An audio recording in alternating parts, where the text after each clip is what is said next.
morning. This is Julia Widdop with Talk Story TV, and we have with us this morning Keith Hern talking about one man's journey through cancer. Go ahead, Keith. Okay, good morning, Julia. Yep, it all started for me back in 2007. I was literally just chatting to my wife in the kitchen, and I happened to go like this and just feel the side of my neck. No apparent reason. Found a little lump there, and it transpired I'd just come across the secondary tumour for throat cancer, which I found out later on. Had I not have gone to the doctors about it, I would probably never have seen 2008, which was a bit scary. But having found it, I went to the doctors, and a junior doctor came to see me, and she had a quick examination, said, I think you're all right, but I'm not 100%. So I'll get a senior doctor to have a look. And she actually said exactly the same thing and said, I need to refer you on to an ENT or ear, nose and throat specialist. So I had to go into hospital for that. And he had a very similar look around and said, I don't think there's too much wrong, but I can't be 100% sure. So I'm going to send you for an ultrasound and a biopsy. So I went for that. And then there's that very, very nerve-wracking wait you hear for the results. I got a phone call a few days later. I'll never forget it. It was a Friday morning about 11:15. I was sitting here processing photographs from the latest photo shoot when the phone rang. It said, so I can't remember his name, from the hospital. Mr. Hern, your results are in. I made the point for you to go and see the consultant at 1:30. And I said, well, it's less than 2 hours away. I can't do it. I've got a business meeting. The guy will have left on his way to see me. Can't we do it some other time? And he said, no, you don't understand. Go to hospital. So I put the phone down. And of course, when I put the phone down, it dawned on me what he was really saying was the biopsy was cancer positive. And that moment I'll never forget. I just froze. I was absolutely terrified. I mentally just went through the floor. You suddenly thought, oh God, that's it. I'm going to die. What about my wife? What about my daughter? What about all the things I want to do? And I had an hour and a half before I had to get into the car and drive to hospital. And mentally I was in no fit state to drive anyway. Went in to see the consultant, who was a consultant surgeon actually, and he confirmed it. You have cancer. My God, those 3 words have an impact. And at that stage, I had to go home, and I was in a terrible mental state. I hadn't even told my family because they weren't at home. By the time I got back, they were both here. So my wife was in the shower, and I walked in, and just walked in the door, and she came out and had obviously a very wet hug, and I just broke down. The only thing I said was, I'm scared. And so was she.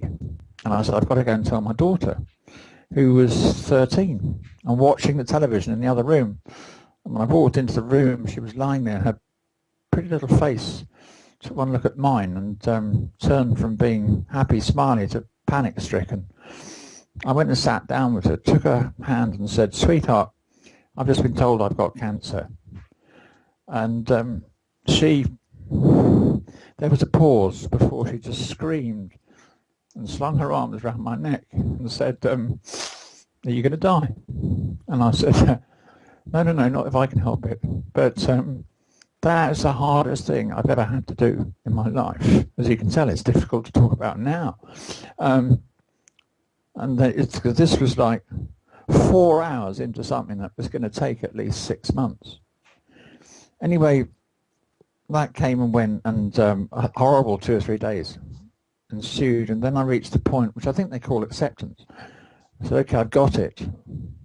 You can't change that. Get rid of it. So I started the treatment, and I started to work with an NLP coach on neuro-linguistic programming, a lady who I'd met networking recently. I just thought I could really do with some extra mental strength, because I'd never been into hospital before. And the prognosis was, because once you're diagnosed, you start lots of meetings. You go and see all these consultants in different hospitals, run all these different tests. And it told me quite quickly, we're going to start with an operation to remove the primary tumour, which is on the back of your tongue. Then we're going to give you 2 sessions of chemotherapy, each of 5 days long, with a 2-week gap in between, and then 6 weeks of radiotherapy with a couple of chemo top-up sessions in between. Well, the chemotherapy, when you walk into hospital, you get given all these papers to sign and everything. It's mind-boggling, and reams about the side effects. Well, chemo normally means that you lose your hair. I was lucky that didn't affect me, but it absolutely wipes you out and leaves you with strange taste in your mouth. For everything tastes metallic, very, very odd. But the biggest thing was absolutely exhausted, and got no energy at all for the first few days. So did that, and then I'll give you an example of that. When I got back, a couple of days later, my wife was going to work, and she said, "Just take it easy, don't do anything." And I said, "Okay." I thought, well, I'll just run a hoover around the lounge and the kitchen, which took, I don't know, 5 minutes. Anyway, after that, I sat down and slept for 2.5 hours. I was that tired. I thought, oh my God, this chemo stuff is extraordinary.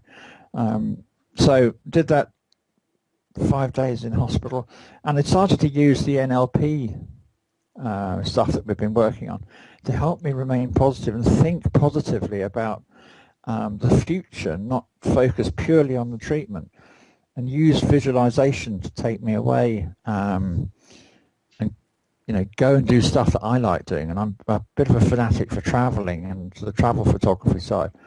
So I'd imagine I was somewhere exotic taking nice pictures, and it would just help me to get through some of the lower moments.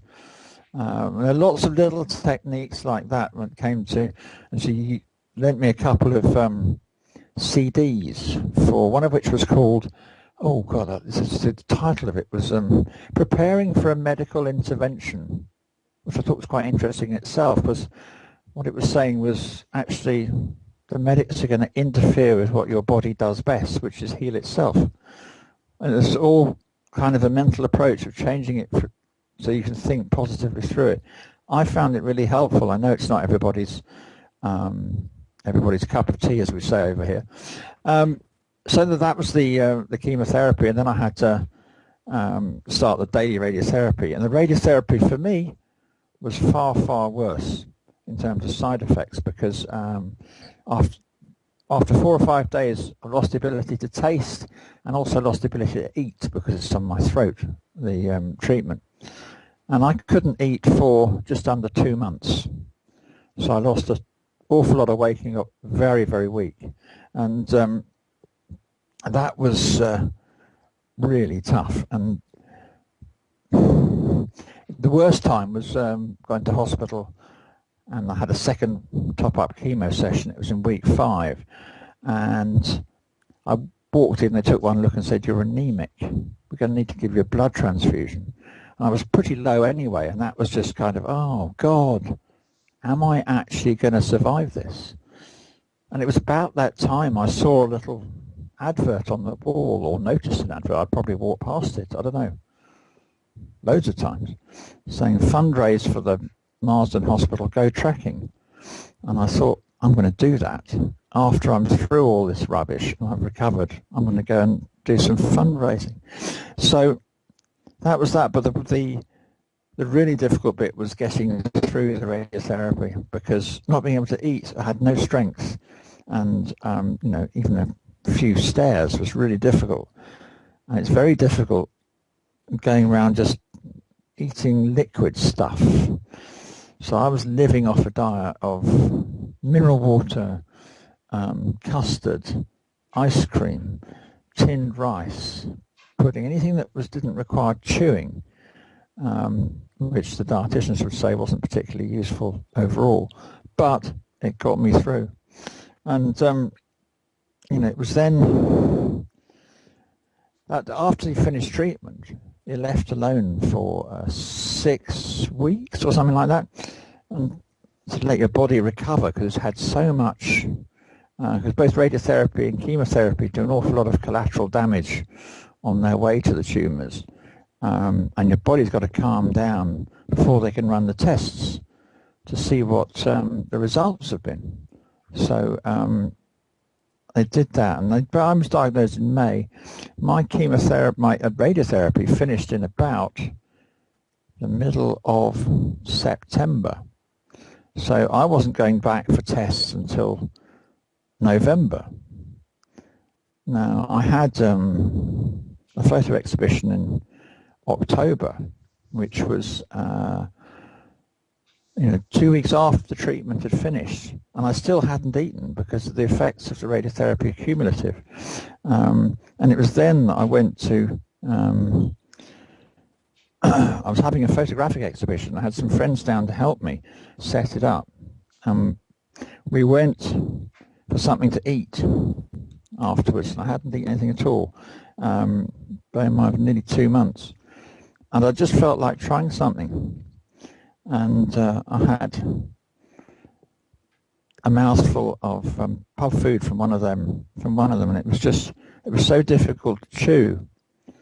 But I wanted to keep going. I had another one and another one, and that was the moment when I realised I'd just turned the corner, and I was going to be on the mend. And it was such a huge positive thing.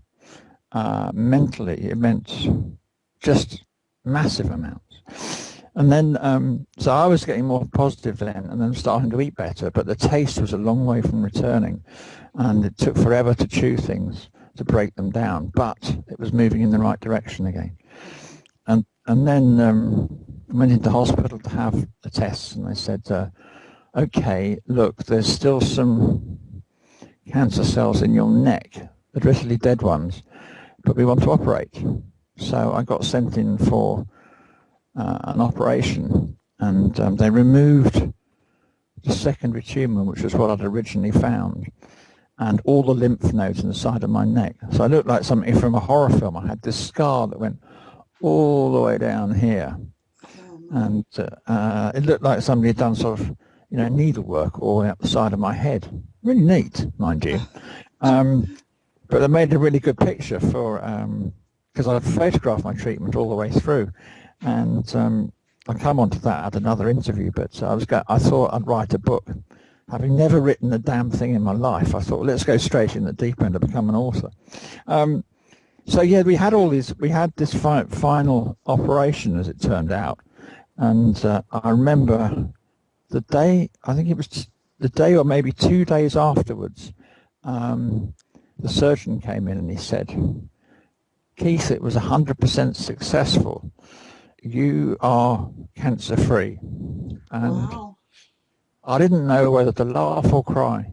I did both in a lot. And I was in a really nice little hospital, actually. And the people were really friendly and really helpful. And lots of visitors, because word spread really quickly. The same thing that happened when I got ill. When I got told I was all clear, word spread really quickly. But one of the funny things about going through the experience was you find out who your real friends are. And boy, are there some shocks. People you would expect to be visiting you or at least chasing on the phone, you hardly hear from, if at all. And some people you haven't heard from for years are on the phone every couple of days. How are you? What's going on? What's the latest? And it's a learning curve. My God, it's a learning curve. But yeah, so that was kind of round one, really, and it finished just in time for Christmas in 2007. So that was a happy Christmas. Yeah, I think I think we went away that Christmas. In fact, I'm sure we did. I think we went to the Far East or something, because we were at that stage. We tended to take a big holiday at Christmas, New Year, and go somewhere really exotic. And this was just like a major, I can't remember where we went now. But yeah, it's hard to describe, on the one hand, just how traumatic it was when you're diagnosed, but on the other, what a relief it is when you're told you're all clear again. And that was 6 months from start to finish. So we're almost out of of time today, but That's it. That's we know fine. that's just round one, and you're going to tell us about round two next week. Yep, no problem. Okay, thanks for being with us. Pleasure. Talk to you next week. Okay, All right. Bye for now.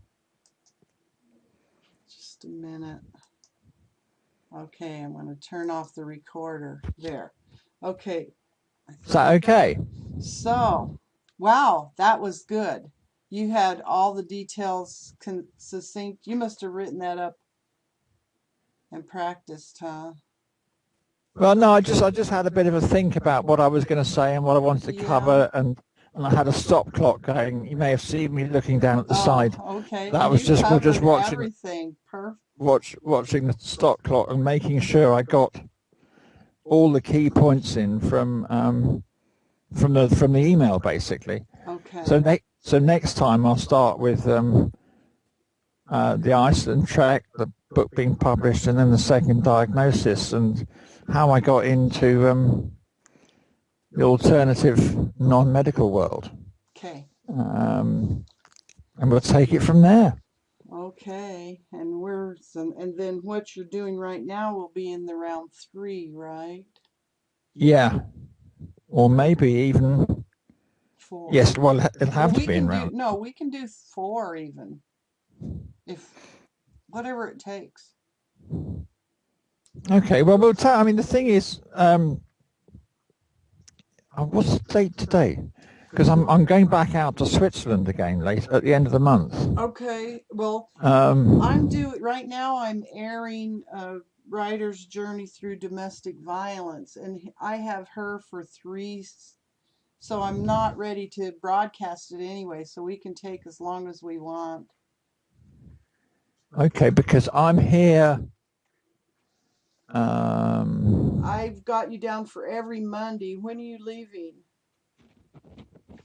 Let's see. Sunday the 23rd. So I can't do Monday the 24th, but I'm back the following week. Okay, so you won't be here Monday the 24th. No. So we'll do Monday the 31st? Yeah. Okay. So that'll give us next week, Monday the 31st. And then after the 31st will be three. Yeah. And it might be that it depends what happens, because I'll have some updates by then, but hopefully that week of the 31st I'm going in for a scan to check on what's happening, by which time I'd have been on this Swiss stuff for a few weeks. Right. So hopefully we'll be able to say they're all shrinking, but no I don't know. matter what they're doing, if that's not the end of the story, then we'll do a 4. No, that's fine. It's well, if they're not shrinking from that, then I'll have to find something else. Well, and I've been talking to some people, and they can't sell you. I can't get you medical. I can get you medical grade, but without a doctor prescription, you can't go to a cannabis. But I've talked to some people, and I will be able to get you some medical grade cannabis if you want to come here and try that. Well, that would be a possibility. Yeah. Let's hope it doesn't get that far and this stuff kicks in. Yes. I mean, if it continues at the rate that the first 5 days went, and that's continuing to improve, that would be great. But I've had my strange hospital visit not this weekend, the one before, that's thrown up a heart question. Yeah. Which is probably related to the pressure from the tumor. Or do you think it's a side effect of the new drug? No, not at all, because it's very common. Atrial fibrillation, it's called. Oh. I mean, I know a few people who've got it as well. So that's not anything particularly to be worried about. it's the liquid on the lung that I want to get sorted out. And I can't, I'm